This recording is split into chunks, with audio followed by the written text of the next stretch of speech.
आम इंसान बचत करके अपने फ्यूचर को सिक्योर कर सकता है और अपनी जो ज़रूरतें हैं, जैसे बच्चे की पढ़ाई हो सकता है, बच्चे की शादी हो सकता है, या फिर आप विदेश घूमना चाहते हो, या फिर आप चाहते हो एक सुखद रिटायरमेंट जिसमें आपको एक नियमित रूप से हर महीना पैसा आता रहेगा, तो इसके माध्यम से आप बचत करके पा सकते हो।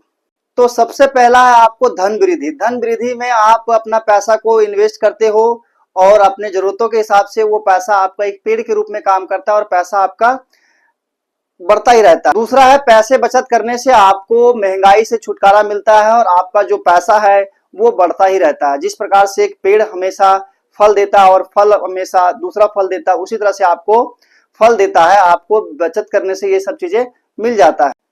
इन्वेस्टमेंट करने से आपके जो वित्तीय लक्ष्य हैं वो भी प्राप्त हो सकता है। जैसे हो सकता है घर खरीदना हो, बच्चे के पढ़ाई लिखाई हो, रिटायरमेंट हो, तो ये सब चीजें आप अगर अभी से बचत करते हो तो वो चीजें आपका पूरा होता है। बचत करने से आपको एक नियमित आय मिलता है। जिस प्रकार से अगर आप बचत करते हो तो पेंशन के रूप में या फिर आप इनकम के रूप में, जैसे एक व्यक्ति एक कंपनी में काम करता है या मजदूरी करता है तो उसको एक महीने में 10,000, 20,000, 25,000, 50,000, 1 लाख, 2 लाख रुपए मिलता है।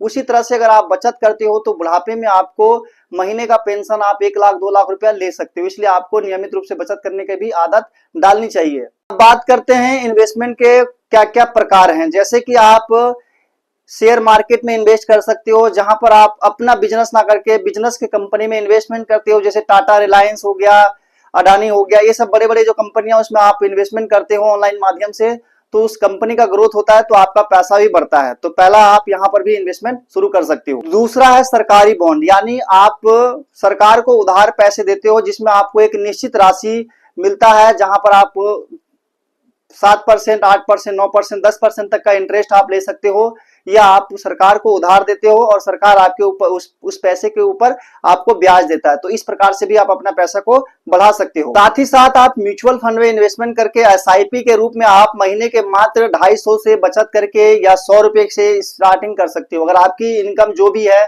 आप मात्र 10 रुपये से भी इन्वेस्टमेंट करके एसआईपी के माध्यम से अपना अच्छा खासा पैसा इकट्ठा कर सकते हो, जहां पर आपके मार्केट के नियमित रूप से उतार चढ़ाव में आपका फायदा मिलता है।